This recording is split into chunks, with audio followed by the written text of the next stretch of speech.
أعوذ بالله من الشيطان الرجيم. بسم الله الرحمن الرحيم. اللهم صل على محمد وآل محمد. اللهم إنه يحجبني عن مسألتك خلال ثلاث، ويحدوني عليها خلة واحدة. يحجبني أمر أمرت به فأبتعت عنه، ونهي نهيتني عنه فأسرعت إليه، ونعمة أنعمت بها علي فقصرت في شكرها. ويحدوني على مسألتك تفضلك على من أقبل بوجهه إليك ووفد بحسن ظنه إليك، إذ جميع إحسانك تفضل، وإذ كل نعمك ابتداء. فها أنا ذا يا إلهي واقف بباب عزك وقوف المستسلم الذليل، وسائلك على الحياء مني سؤال البائس المعين، مقر لك بأني لم أستسلم وقت إحسانك إلا بالإقلاع عن عصيانك، ولم أخل في الحالات كلها من امتنانك. وصلى الله على محمد وآله الطاهرين.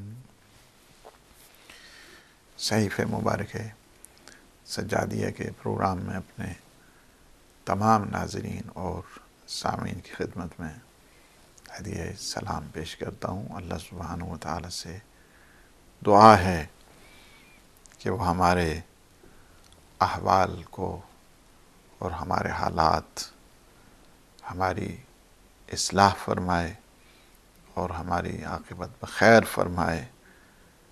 اللہ سبحانہ و تعالی ہمارا شمار اہل دعا میں، اہل مناجات میں، وہ بندے کے جو راز و نیاز کرنے والے ہیں، اللہ کا تقرب، اللہ کا وصال رکھنے والے ہیں، ان میں ہمارا شمار فرمائے۔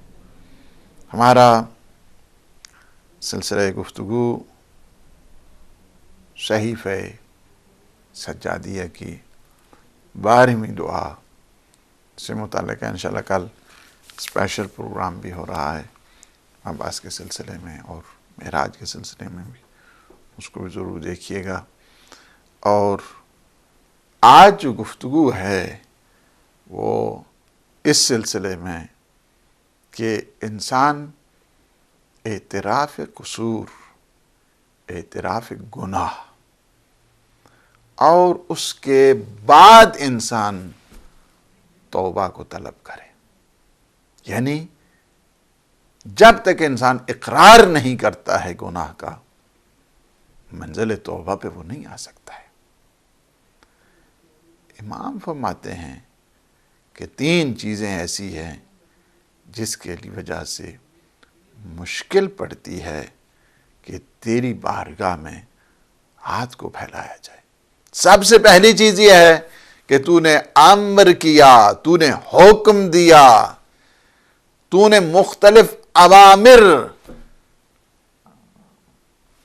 احکام ہم پہ لاگو کیے، لیکن ان پہ توجہ ہی نہیں دی۔ جب توجہ نہیں دی، اب کس طرح تیری بارگاہ میں ہاتھ پھیلایا جائے؟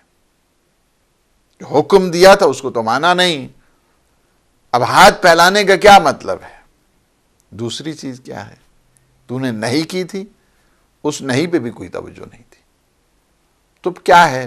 پھر یہ چیز مانع بن جاتی ہے کہ تیری بارگاہ میں ہاتھ پھیلائے جائے۔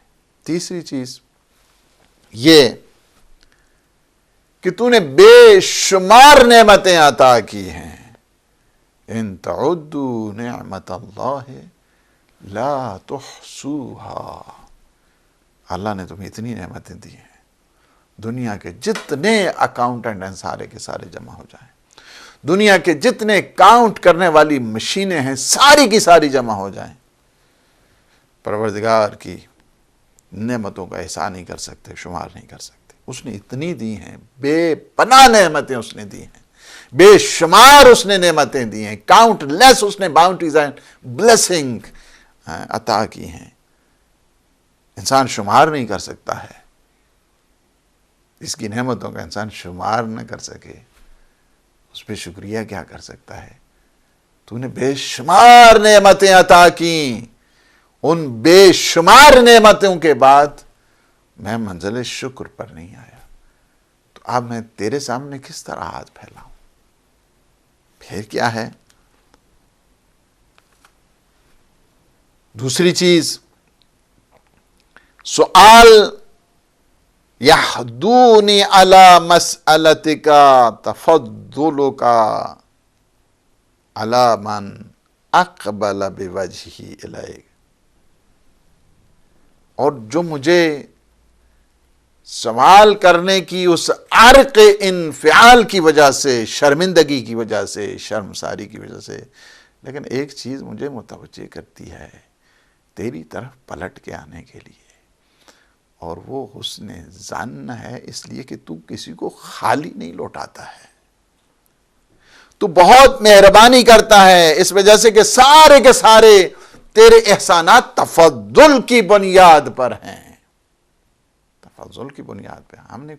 ہم کوئی استحقاق تو نہیں ہے نا، ہم کوئی استحقاق تو نہیں رکھتے ہیں تیرے احسانات کا، ہم کوئی حقدار تو نہیں بنتے ہیں تیرے اس مہربانیوں کا، لیکن کیا ہے کہ ساری کی ساری تیرے احسانات، تیری کرم فرمائی اور تیری مہربانیاں ساری کے سارے تفضل کی بنیاد پر ہیں، تیرے فضل کی بنیاد پر ہیں، تیرے احسان کی بنیاد پر ہیں، چونکہ تیرے وجود میں وہ فضل، شان کریمی ہے، جب اس پہ نگاہ آتی ہے تو سوال کرنے کو جی چاہتا ہے، اس وجہ سے کہ تو بغیر استحقاق کی بھی اس نعمتیں دیتا ہے، ہم تو حقدار نہیں ہیں ان نعمتوں کے، تو نے ہمیں بغیر کسی استحقاق کے تو نے وجود دیا ہمیں، تو نے ہمیں زندگی دی، تو نے ہمیں حیات دی، تو نے ہمیں زندگی گزارنے کے لیے اسباب، وسائل، ریسورسز، وسیلے تو نے عطا کی ہیں، ہمارا تو کوئی استحقاق نہیں ہے، دیے تو نے ساری، دیے سارے تو نے ہیں، یعنی کیا ہے؟ جان تیری دی ہوئی ہے، مال تیرا دیا ہوا ہے، اسباب تیرے دیے ہوئے ہیں، وسائل تیرے دیے ہوئے ہیں، یہ دنیا ساری تو نے انسان کے لیے خلق کی ہے۔ انسان کا استحقاق کیا ہے؟ کس چیز کا انسان کا استحقاق؟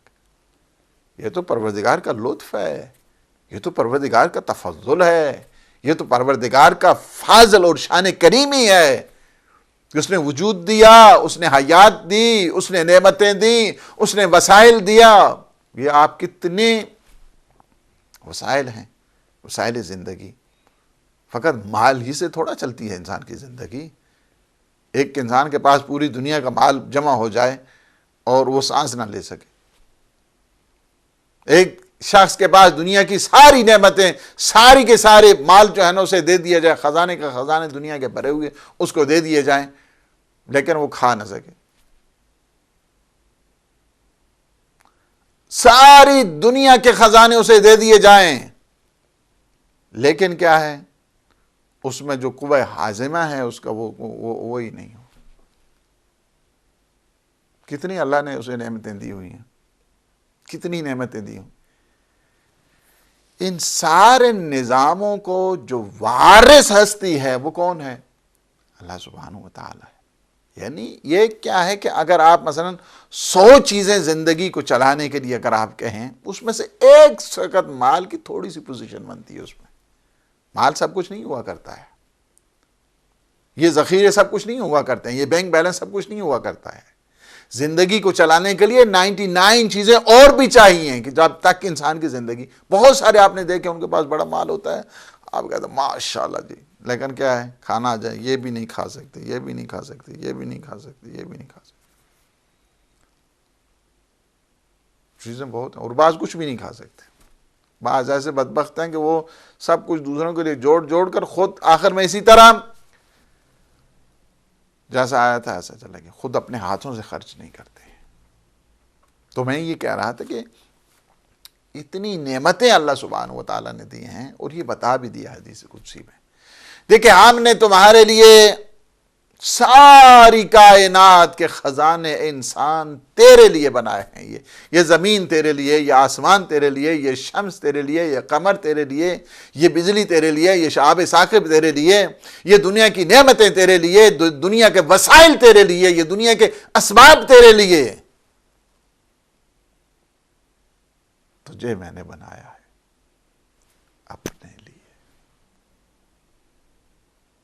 تجھے میں نے اپنے غیر کے لیے نہیں بنایا ہے, تجھے میں نے اپنے لیے بنایا ہے, اپنے لیے بنایا ہے, لہذا غیر کا نہ ہو جانا. یہ اللہ نے سارے اسباب اور وسائل انسان کی تعمیر اور ترقی کے لیے اللہ سبحانہ و تعالیٰ نے دیے ہیں, تاکہ اس کا ہو جائے, اس کے لیے ہو جائے, اس کی طرف ہو جائے, رخ اس کی طرف ہو ہر جہت کے ساتھ. اسی وجہ سے اگر آپ دیکھنا چاہتے ہیں دعائے عرفہ میں میرے مولا سید الشہداء امام حسین علیہ السلام فرماتے ہیں, جسے تو مل گیا اس سے کیا نہیں ملا, اور جسے تو نہیں ملا اسے کیا ملا. جسے اللہ مل گیا اسے سب کچھ مل گیا ہے, اور جسے اللہ نہیں ملا ہے اسے کچھ نہیں ملا ہے, وہ بدبخت اس دنیا میں اسی طرح چلا گیا ہے. اس وجہ سے اللہ والے, شب جمعہ ہے نا, شب دعا بھی ہے, شب مغفرت بھی ہے, شب معراج بھی ہے, شب بعثت بھی ہے, شب بندگی بھی ہے, شب مرحومین بھی ہے, شب اطاعت پروردگار ہے. دعا کریں یہ راتیں زندگی والوں کو کبھی کبھی نصیب ہوتی ہیں, ان میں انسان اللہ کا ہو جائے, اللہ والوں کے ساتھ رشتہ جوڑ دے. دنیا فقط یہ نہیں ہے کہ انسان آئے اور کھا پی کے چلا جائے, بلکہ یہ دنیا اللہ سبحانہ و تعالیٰ نے انسان کو پیدا کیا فار ایور. یہ ہمیشہ رہنے والی مخلوق ہے, ہمیشہ رہنے والی. اللہ نے کوئی 1-2 دن کے لیے تو نہیں, سال 2 سال کے لیے تو نہیں, 50-60 سال کے لیے تو نہیں, 100-200 سال کے لیے تو نہیں. اللہ نے تمہیں فار ایور زندگی کے لیے پیدا کیا ہے, اپنی فارم کے ساتھ بنایا ہے, اپنی روح پھونکی ہے تجھ میں. لہذا یہ ہے کہ اس کی طرف متوجہ ہو. اور ایک چیز جو بڑی ویری ویری امپورٹنٹ, یہ ہے 3 چیزیں مانے بنی تھی, تیرے سامنے آ کے ہاتھ پھیلایا جائے, لیکن جی چاہتا ہے تیرے سامنے ہاتھ پھیلاؤ. کیوں؟ چونکہ تیرے سارے کام کیا ہیں, تیرے سارے کام تفضل کی بنیاد پر ہے. فضل یعنی گریس، مرسی، کائنڈنس، اس بنیاد پر ہے۔ اس وجہ سے نہیں ہے ہاں ایک بندہ بگڑ گیا ہے، بھٹک گیا ہے، پھر گیا ہے، آپ اس کے لیے کوئی ایکسس نہیں ہے، اس کے لیے کوئی رستہ نہیں ہے، اس کے لیے کوئی وے نہیں ہے، اس کے لیے کوئی سبیل نہیں ہے، ایسی بات نہیں ہے۔ تمہیں غفلت آ گئی تھی نا، تم نے رستہ گم کر دیا تھا، تو لہٰذا تمہیں کیا ہے چاہیے ایک چیز کہ تم رستہ پھر اختیار کرو۔ رستہ اسی کا ہے، رستہ اسی کا ہے، رستہ باقی نہیں، رستہ ایک ہی ہے۔ تم صراط مستقیم سے تھوڑا ہٹ گئے تھے، تو صراط مستقیم، تم واسطہ دو صراط مستقیم والوں کا، واسطہ دے دو۔ مجھ سے غلطی ہو گئی تھی اور میں صراط مستقیم سے جو رائٹ پاتھ ہے، اسٹریٹ وے ہے، اللہ کا رستہ ہے، اس سے میں ہٹ گیا تھا، تو صراط مستقیم والوں کا واسطہ دے دو، ان کا واسطہ دے دو، اللہ اس واسطے کو قبول کرتا ہے۔ صراط مستقیم والے کون ہیں؟ بندے اللہ کے، کہ جن کے واسطے کو اللہ کبھی رد نہیں کرتا ہے۔ آپ کو پتا ہے نا کہ صراط مستقیم والے جو ہیں، صراط مستقیم والے، ان کے واسطوں کو اللہ کبھی رد نہیں کرتا ہے۔ اسی وجہ سے فرمائے صراط مستقیم کیا ہے؟ پیغمبر کا رستہ ہے، نبی کا رستہ ہے، علی کا رستہ ہے، سیدہ سلام اللہ علیہ کا رستہ ہے، امام حسن کا رستہ ہے، امام حسین کا رستہ ہے۔ نحن الصراط المستقیم، معصومین فرماتے ہم ہیں اللہ کے وہ جو راہ مستقیم جس کو کہا جاتا ہے، اسٹریٹ پاتھ جس کو کہا جاتا ہے، سیدھا رستہ جس کو کہا جاتا ہے۔ ان سے ہٹ کر ہر رستہ کاجروی ہے، ڈیویشن ہے، انحراف ہے، اور وہ کبھی بھی آپ کو، یعنی کیا ہے، جب صراط مستقیم سے ہٹ جاتا ہے نا، صراط مستقیم سے، تو کیا ہوتا ہے پھر اسے اپنی منزل نہیں ملتی ہے، اپنا مقصد نہیں ملتا ہے۔ وہ جہاں پہ جس جگہ جا رہا ہوتا ہے، اپنی ڈیسٹینیشن جس کی طرف جا رہا ہے، اپنی منزل کی طرف جا رہا ہے، سالک مطلوب تک نہیں پہنچا سکتا ہے، سالک مقصود تک نہیں پہنچ سکتا ہے۔ اس وجہ سے جی چاہتا ہے کہ تیرے حضور دعا کرو، کیا ہے؟ تیرے فضل کو دیکھتا ہوں، تیرے کرم کو دیکھتا ہوں، تیرے فیض کو دیکھتا ہوں، تیرے احسان کو دیکھتا ہوں، چونکہ احسان کرنا تیرے وجود حقیقی میں، تو ہی تیرا ہمیشہ کام ہی احسان کرنا ہے۔ اس کو جب دیکھتا ہوں تو کیا ہے؟ پھر سوال کرنے کو جی چاہتا ہے، سوال کرنے کو جی چاہتا ہے۔ یہاں پہ جی، یہاں پہ دو بڑے امپورٹنٹ جو ہے نا وہ ایشوز ہیں۔ جی السلام علیکم ورحمۃ اللہ۔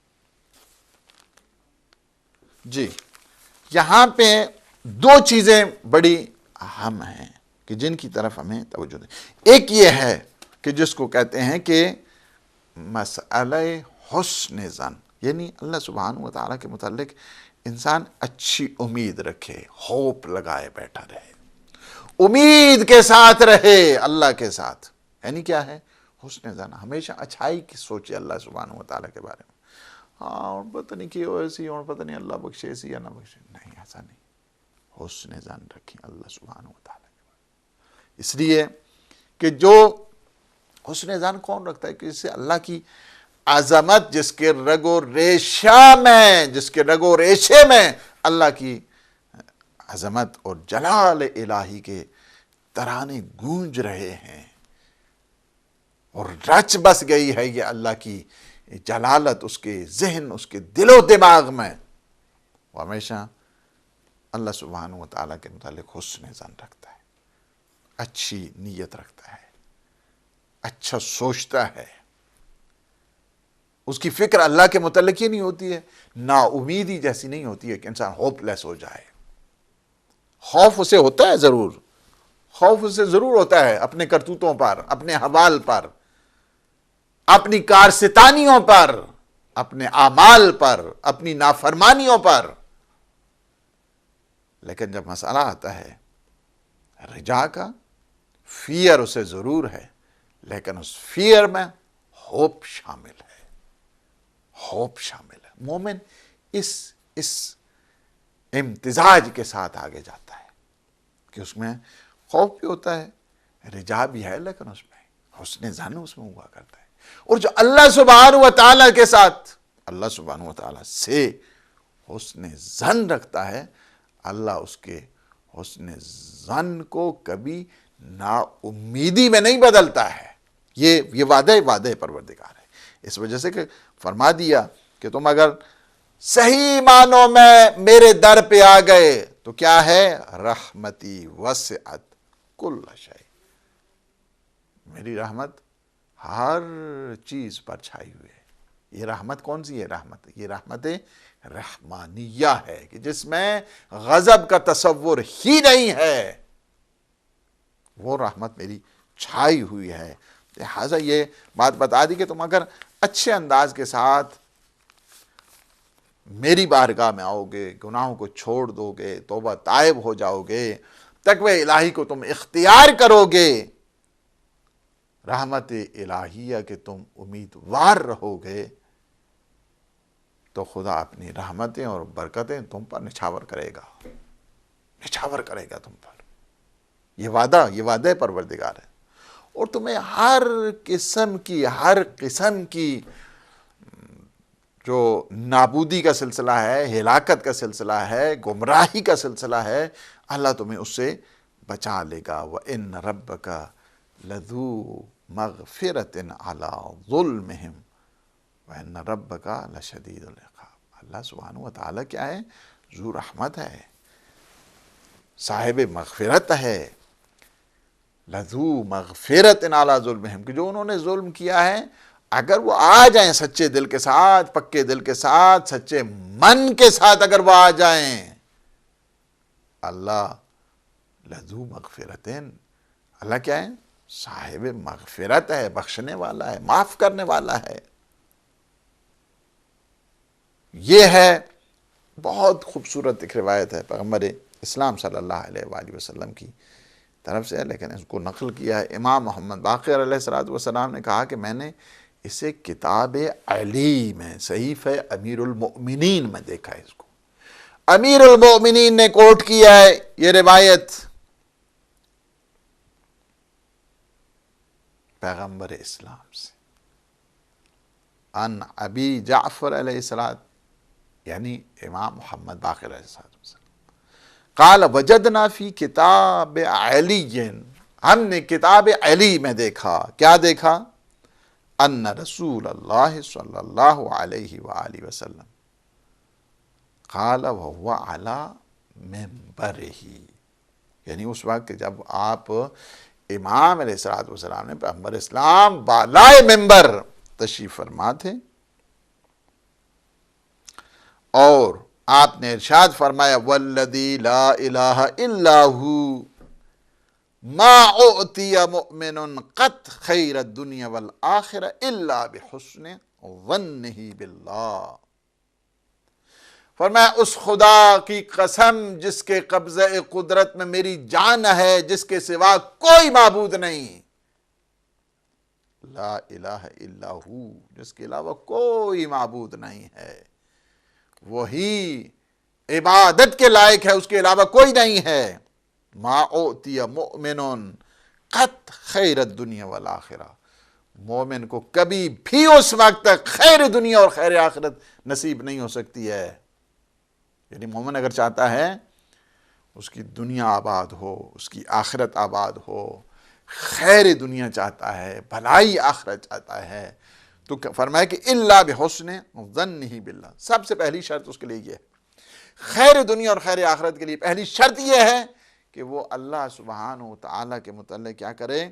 حسن ظن رکھے، اچھی نیت رکھے. یعنی کیا ہے؟ حسن ظن. حسن ظن جب رکھتا ہے ایک چیز، یعنی اللہ کے متعلق گلے، اللہ کے متعلق شکوے، اللہ کے متعلق شکایتیں یہ نہیں ہونی چاہیے. فریاد ضرور کریں اللہ سبحانہ و تعالیٰ کے حضور، لیکن شکوے شکایت نہیں، حسن ظن رکھیں، یہ دیکھیں کہ نہیں وہ میرے متعلق اس طرح نہیں کرے گا، امیدوار رہیں اللہ سبحانہ و تعالیٰ سے۔ وَرِجَائِهِ لَهُ، اور دوسرا کیا ہے کہ اللہ سے امیدیں جوڑے رکھے، امیدیں جوڑے رکھے، کبھی اللہ سے نا امیدی اختیار نہ کرے، چونکہ نا امیدی بذات خود کفر ہے۔ لا تقنطوا من رحمت اللہ، اللہ سے کبھی جو ہے نا وہ نا امید نہیں ہونا چاہیے، یہ کافروں کا کام ہوتا ہے نا امید ہونا۔ مسلمان اللہ سبحانہ و تعالیٰ سے نا امید نہیں ہوتا ہے۔ تمہارے گناہ زیادہ ہیں، بارش کے قطروں سے زیادہ ہیں، اس کی رحمت ہر چیز پر چھائی ہوئی ہے۔ ایک دفعہ پلٹ آئے ایک انسان، پلٹ آ کے دیکھے کہ جو لذت آشنائی ہے اس در کی، پھر انسان دیکھے وہاں کیا ہے؟ وَرِجَائِهِ لَهُ، یعنی اللہ سبحانہ و تعالیٰ کے حضور کیا کرے؟ وہ امید باندھے رکھے، امید رجا میں رہے ایک انسان، نا امیدی نہیں آنی چاہیے۔ البتہ یہ نا امیدی شیطان کی طرف سے ہوا کرتی ہے، یہ بات یاد رکھنا ہمیشہ۔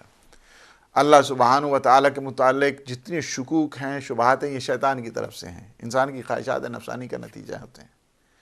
شک بذات خود رجاست میں اس کو شمار کیا گیا ہے، یہ شرک رجاست میں شمار کیا گیا ہے۔ یہ رجاستیں ہیں، غلط وسواس اور وسپرنگ، یہ ساری کے سارے کیا ہیں؟ شیطان کی طرف سے ہیں، یہ رجاستیں ہیں۔ اللہ والے ان سے دور ہوا کرتے ہیں، ان میں شک، ان میں شرک یہ نہیں ہوا کرتا ہے۔ امید، بعض اوقات گناہوں کی شدت انسان میں نا امیدی پیدا کرتی ہے، ضرور ہے، اس میں کوئی شک نہیں ہے۔ جو انسان میں کثرت گناہ آتی جاتی ہے، کثرت گناہ کی وجہ سے انسان ایک دم ہو جاتا ہے کہ نا امید ہو جاتا ہے۔ یہ گناہوں کی کثرت کا نتیجہ ہے، گناہوں کی زیادتی کا نتیجہ ہے کہ انسان میں نا امیدی پیدا ہو جاتی ہے، امیدیں اور بہاریں ساری ختم ہو جاتی ہیں اس میں۔ اس وجہ سے متوجہ کیا کہ تم اللہ کی طرف پلٹ کے آؤ، رجائہ لہ، اور کیا کرو؟ تو امید رکھو اللہ سبحانہ، وحسن خلقہ۔ تیسری چیز کیا ہے؟ پہلا کیا ہے؟ انسان اگر سعادت دین و دنیا اور آخرت چاہتا ہے تو اسے کیا کرنا چاہیے؟ سب سے پہلے اللہ کے متعلق حسن ظن، نمبر 2 اسے اللہ سے امیدوار ہونا چاہیے، رجا کی منزل پر ہو، ہوپ کی منزل پر ہو کہ انسان، نمبر 3 وحسن خلقہ، اس کا اخلاق اچھا ہونا چاہیے۔ اخلاق سے انسان کی پہچان ہوا کرتی ہے، بد اخلاقی تو مسلمان کا کام نہیں ہے۔ اسی وجہ سے جب پیغمبر اسلام صلی اللہ علیہ وآلہ وسلم سے ایک صحابی ہے، بار بار کبھی دائیں سے، کبھی بائیں سے، کبھی آ کے مختلف، سارا یہی سوال کرتا ہے، اعرابی ہے، سوال کرتا ہے،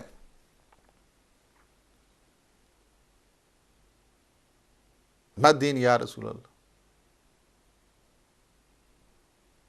اور prophet of God, what religion is, دین کیا ہے؟ دین کیا ہے؟ دین کیا ہے؟ پیغمبر فرماتے ہیں الدین حسن الخلق۔ تم نے دین کے متعلق پوچھا ہے نا، دین کیا ہے؟ واٹ ریلیجن از، ریلیجن کیا ہے؟ حسن الخلق، گڈ مینر، گڈ کنڈکٹ جو ہے نا، اس کو کہتے ہیں انسان کا بیہیویئر، اچھا اخلاق۔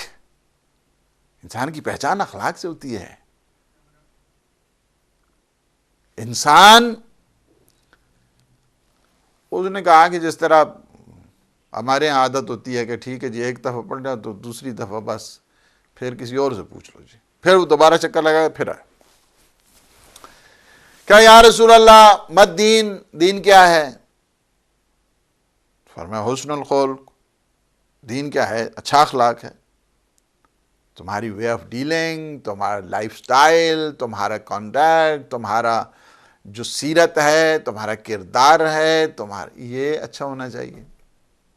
ٹھیک ہے، پھر بھی مطمئن، سیٹسفائی نہیں ہے ابھی تک، تیسری مرتبہ پھر، چوتھی مرتبہ پھر، پیغمبر اسلام نے فرمایا جتنی دفعہ آ کر تم مجھ سے پوچھو گے میں تمہیں یہی بتاؤں گا، دین حسن خلق کا نام اسلام میں کہاں پہ ریجڈنس آ گئی ہے؟ اسلام میں کہاں پہ یہ ریڈیکلائزیشن آ گئی ہے؟ اسلام میں کیا ہے؟ اسلام تو مخالف ہے ہی ریڈیکلائزیشن کا، اسلام مخالف ہے یہ ریسسٹ اور یہ جو سلسلہ ہے اس کا، اسلام مخالف ہے یہ ایکسٹریمزم کا۔ اسلام میں تو یہ چیزیں نہیں، حسن الخلق، اخلاق سکھایا۔ یہ دین کی جتنی بہاریں آپ دیکھ رہے ہیں پیغمبر اسلام صلی اللہ علیہ وآلہ وسلم کا صدقہ ہے ان کے، اس وجہ سے ایک ایسا ٹائٹل، پیغمبر کے بے شمار نام ہیں جس طرح اللہ سبحانہ وتعالیٰ کے نام ہیں، کوئی ایسا اور شمار نہیں کیا جا سکتا، لیکن اللہ نے ہائی لائٹ کیا ہے قرآن میں ایک چیز کو، اِنَّكَ لَعَلَىٰ خُلُقٍ عَظِيمٍ، یہ شان ہے پیغمبر اسلام کی، آپ اخلاق کے اعلیٰ زینے پر آپ فائز ہیں، اخلاق کے اعلیٰ زینے پر، بد اخلاقی اسلام میں نہیں ہے۔ فرمایا تم چاہتے ہو تمہاری آخرت آباد ہو، تمہاری دنیا آباد ہو، تو تمہیں کیا کرنا چاہیے؟ تیسری صفت بتائی، وہ سنو، خلق۔ اور چوتھی چیز کیا ہے؟ چوتھی چیز وَالْكَفِّ عَنِ اغْتِيَابِ الْمُؤْمِنِينَ، چوتھی چیز یہ ہے، چوتھی چیز it is also very significant، وَالْكَفُّ عَنِ اغْتِيَابِ الْمُؤْمِنِينَ، اور چوتھی یہ چیز یہ ہے کہ جتنے مومنین ہیں ان کی غیبت سے اپنے آپ کو بچائے، ان کی غیبت نہ کیا کرے۔ یہ جو بیک بائٹنگ ہوا کرتی ہے، بیک بائٹنگ نہ کیا کرے کسی مومن کی۔ بعض کہتے ہیں ہاں جی وہ تو اسے تو ہے سی نہ غلط تاں تو ایسا کر رہے ہیں، اگر اسے نہیں ہے، بابا اس میں ہے، موجود ہے اس میں یہ خرابی، اس میں یہ خامی موجود ہے، لیکن تمہیں اختیار نہیں ہے کسی مومن کی بے حرمتی کی جائے، اس میں خرابی ہے تو تب غیبت بن رہی ہے نا، اگر خرابی نہیں ہے تو پھر تہمت میں چلا جاتا ہے، جو غیبت سے زیادہ سنگین جرم ہے۔ اس وجہ سے کہ اگر چاہتا ہے کہ انسان دین و دنیا کی سعادت کو، اگر کوئی چاہتا ہے انسان دین و دنیا کی بھلائی کو، اگر کوئی چاہتا ہے کہ دنیا بھی اس کی آباد ہو، آخرت بھی اس کی آباد ہو، تو اسے چاہیے کیا ہے کہ مومنین کی غیبت سے اپنے آپ کو بچائے۔ بعض کیا مشغلہ ہوتا ہے، ہابی بن چکی ہے، اور یہ بہت بڑی جو اسپرچل ڈیزیز جس کو کہا جاتا ہے، روحانی امراض میں سے ایک یہ سب سے بڑی جو مرض ہے، اور جس پہ کوئی بادر نہیں کیا جاتا، کوئی توجہ نہیں کی جاتی، وہ یہ ہے کہ مومنین کی کسی ایک کو نشانہ بنا لیا، اس کے بعد شروع ہو گئے پھر ساری ڈسکشن ساری اسی پہ ہو رہی ہے۔ قرآن نے کہا ہے کہ کیا تم میں سے کوئی راضی ہے کہ اپنے مردہ بھائی کے گوشت کو کھائے؟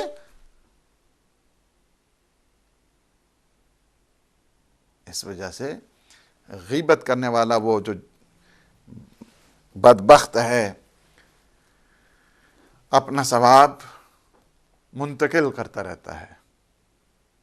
کس کو منتقل کرتا ہے؟ مغتاب، اس کی غیبت کی جا رہی ہے، اس نے فرض کیا کہ دن میں کوئی اچھے کام کیے ہیں، ظاہر اس کو ثواب ملا ہے۔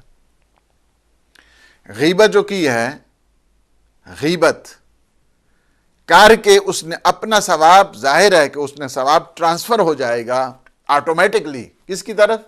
مغتاب کی طرف، جس کی غیبت کی گئی ہے۔ یعنی کیا ہے؟ ادھر سے یہ حمال گناہ بن رہا ہے، دوسری طرف سے کیا ہے کہ اپنی نیکیاں ٹرانسفر کر رہا ہے دوسرے کے اکاؤنٹ میں، اس کی برائیاں اپنے اکاؤنٹ میں لے رہا ہے۔ کوئی ہے دنیا میں ایسا دیکھا ہے کہ جس کے اکاؤنٹ ہوں اور وہ اپنے اکاؤنٹ میں جتنا پیسہ ہے وہ کسی کے حوالے کرتا جائے اور اس کی زیرو یہاں پہ اپنے ہاں شامل کرتا جائے؟ اگر اس انداز کے ساتھ کوئی ہے دنیا میں تو پھر مجھے بتاؤ، لیکن یہ اسی طرح کر رہا ہے۔ غیبت کرنے والا المغتاب مظلوم، جس طرح روایات میں ہے، یہ غیبت جس کی ہوتی ہے نا وہ مظلوم ہے، اور جنت میں نہیں جائے گا جب تک یہ جو مظلوم ہے یہ حق اللہ میں نہیں ہے، یہ حق العباد میں ہے۔ غیبت کا تعلق حقوق العباد کے ساتھ ہے، غیبت کا تعلق حقوق اللہ کے ساتھ نہیں ہے کہ اللہ اس کو معاف کر دے۔ یہ نماز روزے کی طرح نہیں ہے، وہ اللہ پر ہے، معاف کرے معاف نہ کرے، اللہ پہ، لیکن یہ اللہ معاف نہیں کرے گا ڈیفینیٹلی، چونکہ یہ بندوں کے ساتھ اس کا ربط ہے۔ جب بندوں کے ساتھ اس کا ربط ہے تو پھر بندے ہی معاف کریں گے، تب انسان کی معافی کی گنجائش ہو سکتی ہے۔ کیوں انسان اپنا نقصان کرے؟ کیوں دوسروں کے گناہوں کا انسان حمال بن کر چلا جائے، اس بوجھ کو اٹھا کر جو پھرتا رہے؟ کیوں؟ اس وجہ سے بہتر نہیں ہے کہ اس کی جو ہے نا اس میں نہ، ہاں بعض اوقات یہ ہوتا ہے کہ ہاں جو بڑے لذتیں اٹھانے والے اسی گناہوں کی خود بیٹھے ہیں، نہیں وہ میں تو نہیں کر رہا ہوں غیبت سننا۔ غیبت سننا بھی اتنا ہی بڑا جرم ہے جتنا غیبت سنانا ہے۔ غیبت میں عیب ہوا کرتا ہے، لیکن مومن کو عیب کو اچھالنا اسلام نے اس کی جو ہے حرام قرار دیا ہے، جائز نہیں قرار دیا۔ بابا اس میں عیب ہے تو تب، اگر اس میں عیب نہیں ہے اسی طرح کوئی اس کے پیچھے بات کرتا رہے تو اس کو تہمت کہا جاتا ہے، اتہام بازی کہا جاتا ہے، اس کو بلیم گیم کہا جاتا ہے، الزام تراشی اس کو کہا جاتا ہے۔ حاضر ضرورت نہیں ہے، اسلام نے بڑا مختصر تعارف رکھا ہے، تمہیں ٹھیک ہے کسی کے اس میں نہیں جاؤ، خواہ جو ہے نا فضولیات میں، بیہودہ چیزوں میں نہ جاؤ۔ کسی کے متعلق کیوں اس کی انسان وہ کسی مومن کی یعنی پیچھے بات کرنا کہ اس سے اس کی حد کے حرمت ہوتی ہے، وہ غیبت ہے۔ دوسرا فرماتے ہیں والذی لا الہ الا ہو، اس خدا کی قسم لا الہ الا ہو، جس کے علاوہ کوئی عبادت کے لائق نہیں ہے، کوئی بھی عبادت کے لائق نہیں ہے، جس کے علاوہ کوئی خدا نہیں ہے۔ لا يعذب اللہ مؤمنا بعد التوبۃ والاستغفار الا بسوء ظنہ باللہ وتقصیر من رجائہ وسوء خلقہ واغتیابہ للمؤمنین۔ اگر کوئی توبہ اور استغفار کر لے اللہ کے حضور تو اللہ اس پہ عذاب نہیں کرتا ہے۔ اللہ کیا کرتا ہے؟ اس پہ عذاب نہیں کرتا ہے۔ اگر کوئی یعنی فرم ریپینٹنس کی منزل پر آ جائے، توبہ کر لے، استغفار کر لے، اللہ اس پہ عذاب نہیں کرتا۔ لیکن کیا ہے، اگر توبہ اور استغفار کے بعد کیا کرتا ہے، وہ سوء ظن کرتا ہے اللہ سے متعلق، پتہ نہیں توبہ قبول ہوگی یا نہیں ہوگی، پتہ نہیں کیا ہے، امید ہی نہیں ہے اس کو، اللہ کے متعلق بری سوچ رکھتا ہے۔ اگر وہ سوء ظن ہی نہیں، بری سوچ رکھتا ہے، بری سوچ رکھتا ہے، اسے نیگیٹو تھنکنگ ہے اللہ سبحانہ و تعالیٰ کے بارے میں، نیگیٹو۔ کیا ہے پھر؟ وَتَقْصِيرًا مِّن رِجَائِهِ، اور کیا کرتا ہے؟ نا امیدی کی طرف جاتا ہے، رجا نہیں اس میں، رجا نہیں، عدم رجا ہے اس میں، یعنی امید نہیں ہے اللہ پر اس کو۔ دوسری چیز وَسُوءُ خُلْقِهِ، اور وہ بد اخلاق ہے، اخلاق اس کا اچھا نہیں ہے، سو یعنی برا، بیڈ مینر ہے، وہ بیڈ مینر ہے، بیڈ بیہیویئر ہے۔ وَسُوءِ خُلْقِهِ، اور اس کا کیا ہے؟ اخلاق اچھا نہیں ہے، اخلاق اچھا نہیں ہے۔ وَاغْتِيَابِهِ الْمُؤْمِنِينَ، اور مومنین کی وہ غیبت کیا کرتا ہے۔ یہ جو چار چیزیں اس میں آ گئی نا، تو توبہ کے بعد پھر استغفار کے بعد پھر اللہ اس پر عذاب کرتا ہے، اللہ عذاب کرتا ہے۔ اللہ کوئی توبہ کر لے، توبہ کر لے، اگر کوئی استغفار کر لے، اللہ اس پہ عذاب نہیں کرتا ہے۔ لیکن توبہ بھی اس نے کر لی، استغفار بھی کیا، اس کے بعد کیا کیا اس نے؟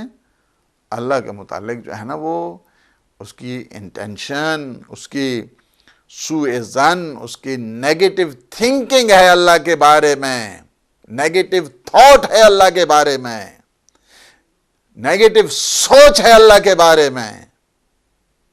پھر السلام علیکم ورحمۃ اللہ۔ وعلیکم السلام ورحمۃ اللہ جی ماشاء اللہ، وبرکاتہ. جناب مولانا صاحب میں محمد شکور لندن سے بول رہا ہوں. جی ماشاء اللہ، جی جناب کی گفتگو سن رہا ہوں. حقیقت یہ ہے کہ اللہ کے بارے میں غلط سوچنا یہ ایک بہت بڑی بیوقوفی ہے. اللہ تعالیٰ اس طرح سن رہا ہے آدمی کی باتیں جس طرح میں آپ کی باتیں سن رہا ہوں. بالکل صحیح. اللہ کے بارے میں غلط قسم کی سوچ، نیگیٹو سوچ گناہ کبیرہ میں شامل ہو جاتی ہے. اور آپ کا پروگرام دیکھ کر عقل والوں کے لیے عقلیں کھل جاتی ہیں. اور اللہ والے جو ہے یہ اس طرح اللہ سے پیار کرتے ہیں جس کا کوئی اندازہ نہیں لگایا جا سکتا. اللہ کا پیار 70 ماؤں سے زیادہ ہے، لیکن یہ دکھنے والی چیز ہے. لیکن جن کو پتہ نہیں ہے وہ صرف مولانا باتیں کرتے ہیں. اللہ تعالیٰ اتنا بڑا ہے اور اتنا عظیم ہے کہ لوگوں کی سمجھ سے باہر ہے. اللہ تعالیٰ کے نبی جانے دیتے ہیں اللہ تعالیٰ کے پیچھے، اور اللہ تعالیٰ ان کا نام لے لے کر درود بھیجتا ہے، بلکہ فرشتوں کو کہتا ہے، بلکہ پوری دنیا کو کہتا ہے کہ میرے بندے کے پاس درود بھیجو کہ جو میرا ہو گیا میں اس کا ہو گیا، اور جو اس کا ہو جائے اس کے لیے ساری دنیا ہو جاتی ہے. تو آپ کا پروگرام دیکھ کر دل خوش ہوتا ہے. شہزادے آپ بیٹھے ہوئے ہیں اور چہرہ پر نور ہے، نور کی وجہ سے روشنی پوری دنیا میں پھیل رہی ہے. اور آپ کو دعا دینے کے لیے میں نے یہ ٹیلی فون کیا اور آپ کا شکریہ ادا کرتا ہوں. اور اسی کے ساتھ ادب کے ساتھ سلام عرض کرتا ہوں. اللہ حافظ جناب. بہت شکریہ. انشاءاللہ زندہ باد. اللہ پاک جزائے خیر دے انشاءاللہ آپ کو، انشاءاللہ صحت و سلامتی عطا فرمائے. اور پھر جی دے دیں. السلام علیکم ورحمۃ اللہ. وعلیکم السلام. علیکم السلام ورحمۃ اللہ. جی بولیے، کون بول رہے ہیں، کہاں سے بول رہے ہیں؟ ہاں میں مزید بات کر رہی ہوں. میں نے یہ سوال پوچھنا تھا کہ جیسے آپ غیبت کے بارے میں بتا رہے تھے، تو جیسے ہم ہی لوگوں میں بعض لوگ ہوتے ہیں مطلب بہت جھگڑالو ہوتے ہیں، مزاج کے بھی بہت سخت ہوتے ہیں، اور ان کو ہم لوگ ان کی غلط بات ان کے سامنے نہیں کہہ پاتے، اور مطلب انہوں نے کوئی غلط کام کیا ہوتا ہے لیکن چونکہ ان کا مزاج بہت سخت ہوتا ہے یا جھگڑالو ہوتے ہیں تو پھر ان کی برائی کی جاتی ہے. تو پھر اس کے لیے کیا طریقہ کرنا چاہیے؟ اور دوسرا میرا سوال تھا، اگر ایک شخص ہے جس کو ہم اس کی غلط باتیں بولتے رہتے ہیں لیکن وہ اس چیز کو بالکل نظر انداز کرتا رہتا ہے، مطلب وہ اصلاح اپنی کرنا ہی نہیں چاہتا ہے، اس کو بار بار اس کی غلطی بتائیں لیکن وہ مطلب اس کو مذاق سمجھتا ہے اور بالکل توجہ نہیں دیتا، تو پھر ایسے شخص کا کیا کیا جائے کہ وہ گناہ کو ترک کرنا ہی نہیں چاہتا؟ ٹھیک.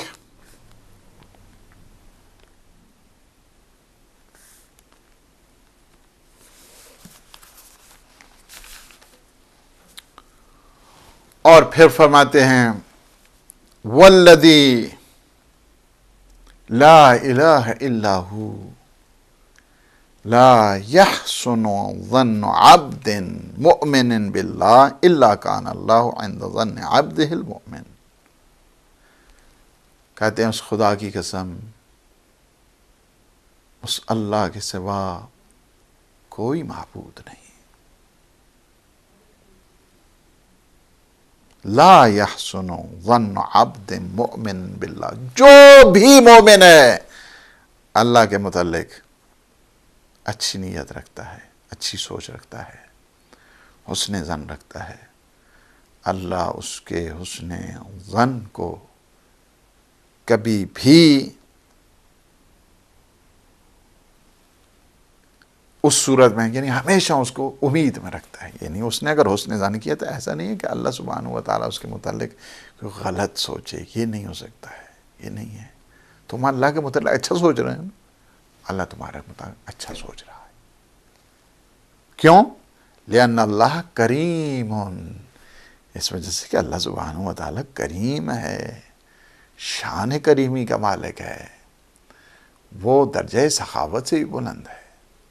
تم ایک دفعہ آ گئے اس کی بارگاہ میں پلٹ کے اس کے متعلق نہیں، اللہ سبحانہ و تعالیٰ سے یہ نہیں سوچتا. یہی سے اللہ کیا کرتا ہے، اللہ کہتا ہے یہ بندہ میرے متعلق اس طرح جو گمان رکھتا ہے، حسن ظن رکھتا ہے، اچھی نیت رکھتا ہے، اللہ بھی اس کے متعلق اسی طرح ہی ہے، چونکہ وہ کریم ہے. بیدہ الخیرات، اللہ ساری کی ساری جتنی نیکیاں ہیں، خیرات ہیں، یہ ساری کی ساری اسی کے قبضے قدرت میں ہیں، اسی کے ہاتھ میں ہیں۔ یستحیی ان یکون عبد المؤمن وقد احسن بہ الظن، اللہ سبحانہ وتعالی یعنی اللہ یستحیی یعنی وہ شرم محسوس کرتا ہے کہ اس کا بندہ مومن اس کے متعلق اچھا سوچے، ثم یخلف ظنہ ورجاہ، اور اللہ اس کے متعلق اس کے خلاف سوچے، یہ نہیں ہو سکتا ہے، یہ اللہ اس طرح نہیں کرتا ہے۔ فاحسنوا باللہ، پھر پیغمبر اسلام صلی اللہ علیہ وآلہ وسلم تاکید کرتے ہیں تمہیں کیا کرنا چاہیے؟ فاحسنوا باللہ الظن وارغبوا الیہ، ہمیشہ اپنے اللہ کے متعلق حسن ظن رکھتے رہنا اور ہمیشہ اپنی رغبت اسی کی طرف کرتے رہنا، وہ تمہیں محروم نہیں کرے گا اپنی رحمت سے، اپنی برکات سے۔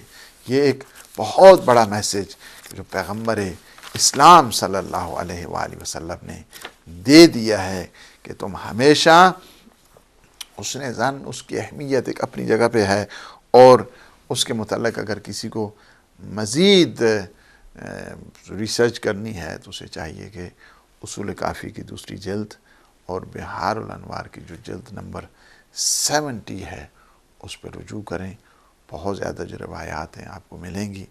ہم نے خلاصتاً آپ کی خدمت میں پیش کیا ہے کہ ہمیشہ اللہ سبحانہ اگر چاہتا ہے کوئی کہ اسے دنیا اور آخرت کی بھلائی ملے، دنیا اور آخرت کی سعادت ملے، دنیا اور آخرت کی خیر ملے، تو اسے چاہیے اللہ سبحانہ وتعالی سے متعلق ہمیشہ حسن ظن رکھے، اچھا گمان رکھے، اچھی نیت رکھے، اچھی امیدیں رکھے، اخلاق کو بہتر کرے، اپنے مومنین بھائیوں کی غیبت نہ کرے، اور یہ جو نقطہ ہے اس کو ضرور سمجھے کہ والذی لا الہ الا ہو لا یحسن ظن عبد مؤمن باللہ الا کان اللہ عند ظن عبدہ المؤمن۔ مومن جب اللہ سے متعلق حسن ظن کرتا ہے، اسی کے ساتھ ساتھ اللہ کا اس کے متعلق حسن ظن ہوا کرتا ہے، حسن ظن ہوا کرتا ہے۔ السلام علیکم ورحمۃ اللہ۔ السلام علیکم۔ علیکم السلام ورحمۃ اللہ۔ جی یوسف علی بات کر رہا ہوں گلگت سے، مولانا صاحب۔ یوسف علی بھائی ہیں گلگت سے بول رہے ہیں؟ جی فرمائیں۔ جی میری آواز آپ کو آ رہی ہے؟ بالکل آپ کی آواز آ رہی ہے انشاءاللہ۔ اچھا، بہت مہربانی۔ تو میں یہ دیکھ رہا تھا کہ آج شاید معراج کے حوالے سے کوئی ٹاپک ہو، تو انشاءاللہ کل جو ہے نا شام میں کل 7 بجے سے اسپیشل پروگرام کل ہوگا ہدایت ٹی وی پر معراج سے متعلق۔ کل ہوگا، کل انشاءاللہ کل ہوگا تو 7 o'clock انشاءاللہ، کل شام حضور اکرم صلی اللہ علیہ وآلہ وسلم انشاءاللہ۔ کل جو ہے نا وہ کل بہت بڑا دن ہے انشاءاللہ، کل ہوگا انشاءاللہ۔ ٹھیک ہے، بہت شکریہ انشاءاللہ۔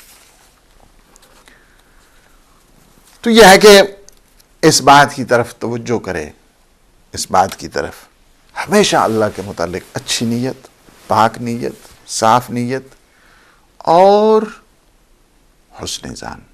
آخری کال دے دیں مجھے۔ جی السلام علیکم ورحمۃ اللہ۔ السلام علیکم مولانا صاحب، آغا مسعود حیدر گلاسگو سے بات کر رہا ہوں۔ آپ مقصود ہے؟ جی ماشاء اللہ۔ مولانا صاحب آپ کی بات چیت بڑے غور سے سن رہا ہوں، اور میری ناقص عقل میں ایک سوال سا ہے، تھوڑا سا میں آپ سے پوچھنا چاہ رہا ہوں۔ جس طرح آپ نے یہ بات کی ہے کہ جو یہ بیک فائٹنگ وغیرہ ہوتی ہے، اس میں ایک پہلو جو نکلتا ہے کہ خدا تعالیٰ کی ذات ستار ہے، وہ چاہتی کہ انسان کے عیب پہ پردہ پڑا رہے۔ ٹھیک ہے جی، تو اگر سنت اللہ پہ چلتے ہیں تو پھر اس کا ایک پہلو یہ بھی نکلتا ہے کہ جب کوئی انسان گناہ میں پکڑا جائے تو اسے پھر سر عام سزا دی جاتی ہے۔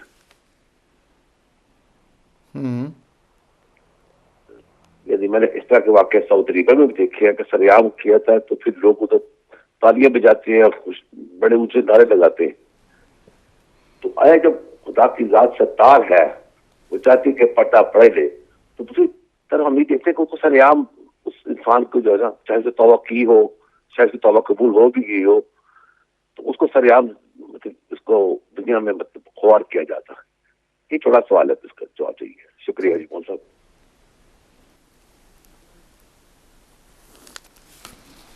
جی، تو یہ ہے کہ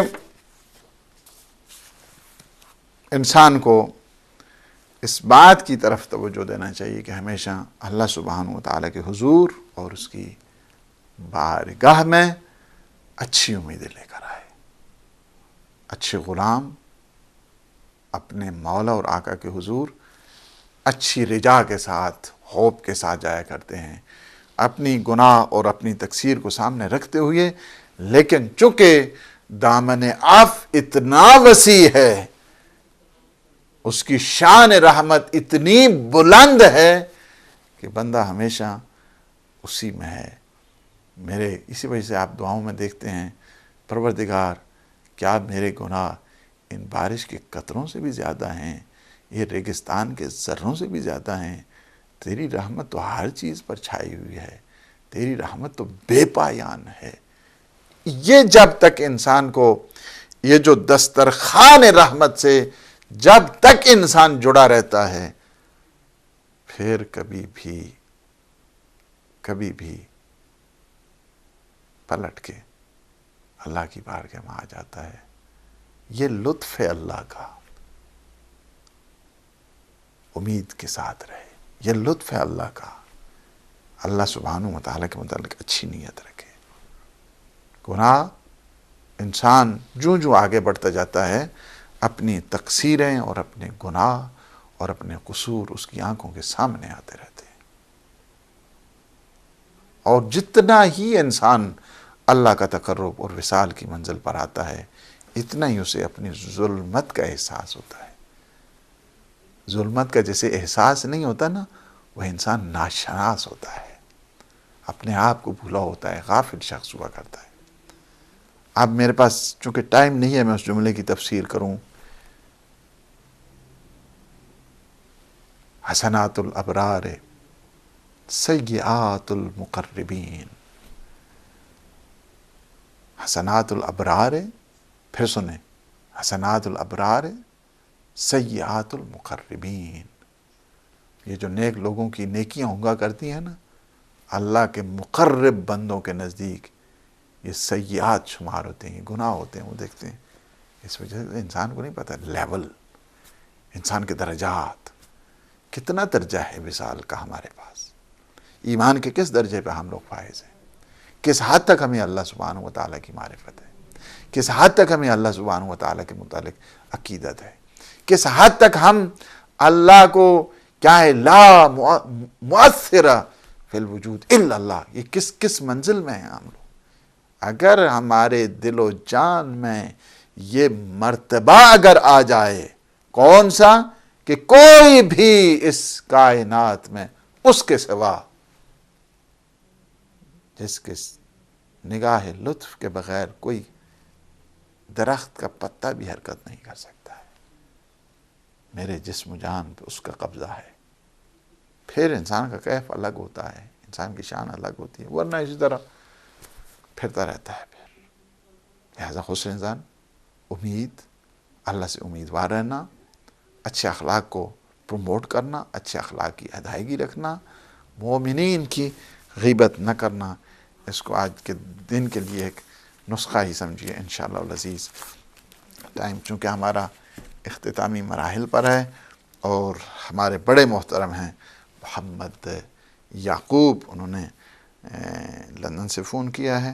صحیح بات ہے کہ خدا کے بارے میں انسان کو غلط نہیں سوچنا چاہیے اور اپنی سوچ تبدیل کرنا چاہیے. وہ رب جلیل ہے اور رب عظیم ہے. اللہ سبحانہ و تعالیٰ انہیں خوش رکھے اور ان کے فیملی کے ساتھ آباد رکھے. آتے ہیں اور ہمیشہ دعائیں دے کر جاتے ہیں.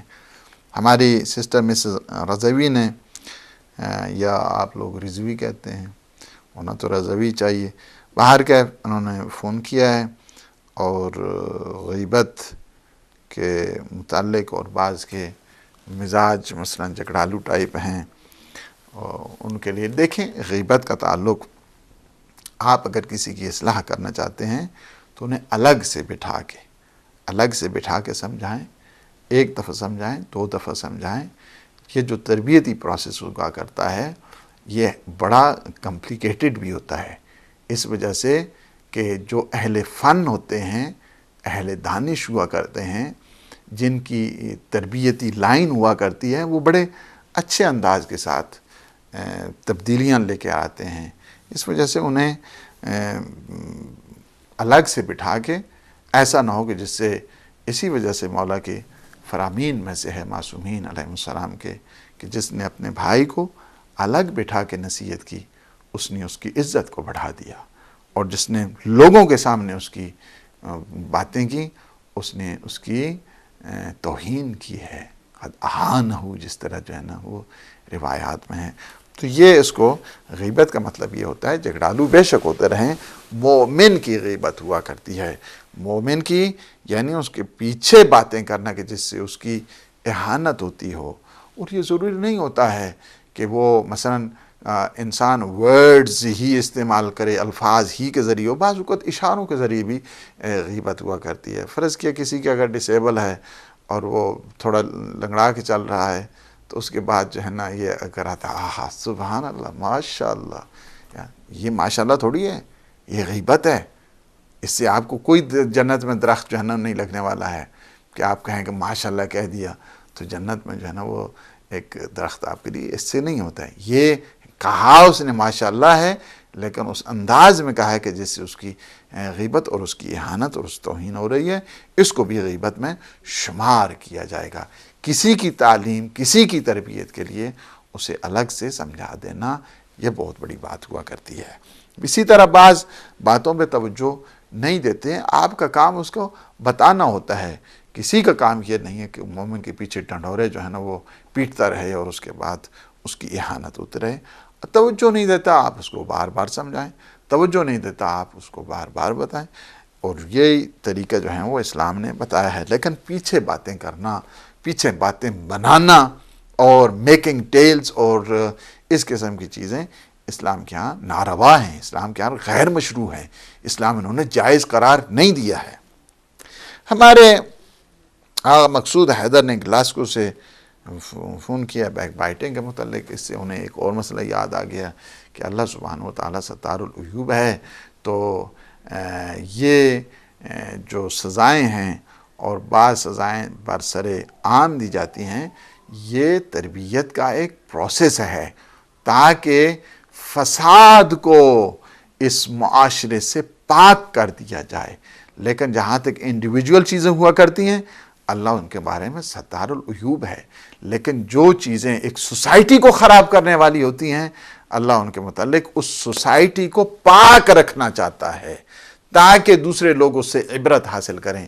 اگر ستار العیوب ہے، کوئی کسی کا قتل کر رہا ہے اور اسی طرح مسلسل قتل پہ قتل کرتا چلے، اللہ تو ستار العیوب ہے، لیکن وہ جس کا قتل ہوا ہے، جس کا خون ہوا ہے، اس کو کیا جواب دینا ہے؟ اس کے بیوی بچے موجود ہیں، اسے کیا جواب دینا ہے؟ اس وجہ سے معاشرے کو فساد سے پاک کرنے کے لیے اللہ نے یہ سزائیں رکھی ہیں، اور یہ بذات خود رحمت پروردگار، ہم ان کو سزائیں سمجھتے ہیں، حالانکہ یہ سزائیں نہیں ہیں، یہ رحمت پروردگار کا حصہ ہے حقیقت میں، کہ سزا اسے اس دنیا میں مل گئی۔ فرض کہ کسی نے اگر کسی کا قتل کر دیا، کسی کا خون کر دیا، قیامت میں تو اس کی بہت بڑی بڑی سزائیں ہیں، لیکن اللہ نے اسے پاک کرنا چاہے اس زمین پہ، تاکہ کیا ہے، النفس بالنفس، ٹھیک ہے، تم نفس بالنفس، تمہارا قصاص ہوگا، تمہیں کمپنسیٹ کرنا پڑے گا۔ آپ اس کے آ جاتے ہیں، ورثاء آ جاتے ہیں، بیچ میں کچھ افراد بھی آ جاتے ہیں، آ کر کہتے ہیں اس سے غلطی ہو گئی، یا وہ خود پارڈن، خود جو ہے وہ آ کر معافی مانگتا ہے، کہتا ہے مجھ سے یہ ہو گئی خطا، آپ مجھ سے بے شک، وہ اگر کمپرومائز کر لیں، اس کو معاف کر دیں، کوئی بات نہیں ہے۔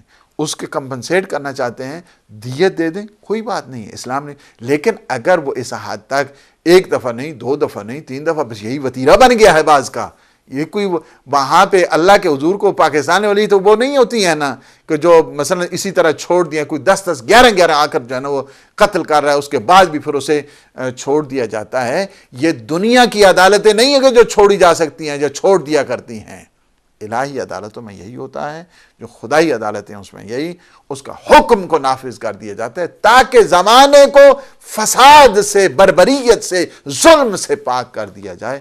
اسی طرح ہے، یعنی اگر آپ اس کو اس انداز کے ساتھ دیکھیں کہ یہ جتنی بھی سزائیں ہیں کہ جس کو اللہ سبحانہ و تعالی نے کہا ہے کہ اس کو ملأ عام میں آنا چاہیے، پبلک میں ان کی سزائیں ہونی چاہیے، اس فساد کو روکنے کے لیے، معاشرے کو پاک کرنے کے لیے، صلاحیتوں کو بڑھانے کے لیے، تاکہ یہ معاشرہ، اسی وجہ سے فرمایا نا کہ قصاص میں کیا ہے، حیات ہے تمہاری، یہ قصاص تم لیتے ہو اس میں تمہارے لیے حیات ہے۔ ایسا یہ نہ سمجھو کہ قصاص ہو گیا ہے تو اس کا مطلب یہ ہے کہ تم میں کوئی وہ ایسا ہو گیا، نہیں، قصاص بذات خود ایک حیات کا نام ہے، دوسری جو زندگیاں ان کو بچانے کے لیے ہے، ورنہ معاشرہ بربریت کا شکار ہو جائے گا، ظلم کا شکار ہو جائے گا۔ مثلا اگر کسی کا اسی طرح اگر کوئی چوری کرتا ہے، چوری کے لیے میں آپ کو بتاؤں، یہ ویسے بھی چونکہ اب ٹائم بھی نہیں ہے میرے پاس، میں تفصیلات میں بھی نہیں جا سکتا ہوں، بعض جو اسلام نے فرض کیا سنسار کی جو مقرر کی، اس میں 8 ایسی شرطیں ہیں کہ جس کے لیے بڑا مشکل ہے کہ اس کو وہ کر دیا جائے۔ اس 8 شرطیں موجود اگر ہیں تو تب سنسار ہوتا ہے۔ اسی طرح اگر کسی نے چوری کر لی اور اسلام نے کہا اس کے ہاتھ کو یہاں سے نہیں کاٹنا ہے بلکہ یہ 4 انگلیاں ہیں، وہ بھی اس کے لیے 23 شرطیں ہیں۔ How many condition? 23 کنڈیشنز ہیں اس میں، اگر ان میں سے ایک بھی اس میں فاقد ہوگی شرط، اس کے ہاتھ کو نہیں کاٹا جائے، ویسے اس کو سزا دی جائے گی۔ ممکن ہے اسے کہا جائے کمیونٹی ورک کرو، ممکن ہے اسے کہا جائے کہ اس کو 10 دن جیل میں بند کر دو، ممکن ہے اسے کہا جائے جیل میں جا کے جھاڑو دے دو، ممکن ہے اسے کہا جائے کہ یعنی جو باقی جو ہوتے ہیں جا کے اسکول میں جو ہے اتنے دن جو ہے نا وہ کام کرو، یعنی کمیونٹی ورک کی طرف اسے متوجہ کی جائے۔ اس طرح نہیں ہے کہ ہاں جی اس نے جو ہے نا فرض کیا کہ 500 پاؤنڈ اگر کسی کو چرا لی تو اس کے ہاتھ کو جو ہے نا وہ کاٹ دیا جائے، ایسی نہیں ہے۔ وہاں پہ 23 شرطیں ہیں۔ اگر کوئی فقر اور فاقے کی وجہ سے، پردیس کی وجہ سے، اجنبی ہے، اسے ضرورت ہے، اس کی وجہ سے بھی اگر کسی نے نعوذ باللہ کوئی اس قسم کا گناہ کیا تو اس کا مطلب یہ نہیں کہ اس کی جہاں وہاں پہ ہاتھ کاٹنا۔ اسلام نے بہت جچے تلے، بہت ہی سسٹمیٹکلی ان سزاؤں کو جو ہے رکھا ہے کہ چونکہ یہ تاکہ معاشرہ فساد کی طرف نہ بڑھے، اس میں کرائسس نہ آئے، بربریت نہ آئے، اس وجہ سے اللہ سبحانہ و تعالیٰ سے دعا ہے کہ وہ ہمارے ان لمحات کو اپنی عبادت میں شمار فرمائے، ہمارے گناہوں سے عفو درگزر فرمائے۔ یا اللہ، شب جمعہ ہے، شب عبادت ہے، پروردگار ہمارے ان لمحات کو اپنی بندگی میں شمار فرما، ہماری عاقبت بخیر فرما، ہمارے جتنے مومنین مومنات مریض ہیں انہیں بیمار کربلا کے صدقے میں صحت، سلامتی، شفا کامل اور عاجلہ عطا فرما۔ پروردگار ہم سب کے مرحومین کو جوار رحمت، جوار اسم، جوار سید الشہداء میں جگہ عنایت فرما، عالم اسلام کو سر بلند فرما، عالم طاغوت کو نابود فرما۔ جہاں جہاں پروردگار مسلمان آباد ہیں اور یہ طاغوت یلغار چاہتے ہیں، پروردگار ان کے شر کو ان کی اپنی طرف لوٹا دے۔ ساری دنیا کے انسان جو امن و راشدی چاہتے ہیں ان کی حفاظت فرما۔ پروردگار عدالت کی جو سب سے بڑا مرکز ہے، امید ہے، یوسف زہرا امام زمان قطب عالم امکان کے ظہور پر نور میں تعجیل فرما، ہمیں اپنے امام کے ناصرین، مجاہدین، مبلغین میں شمار فرما۔ ربنا تقبل منا انک انت السمیع العلیم، بجاہ محمد وآلہ الطاہرین۔ والسلام علیکم ورحمۃ اللہ وبرکاتہ۔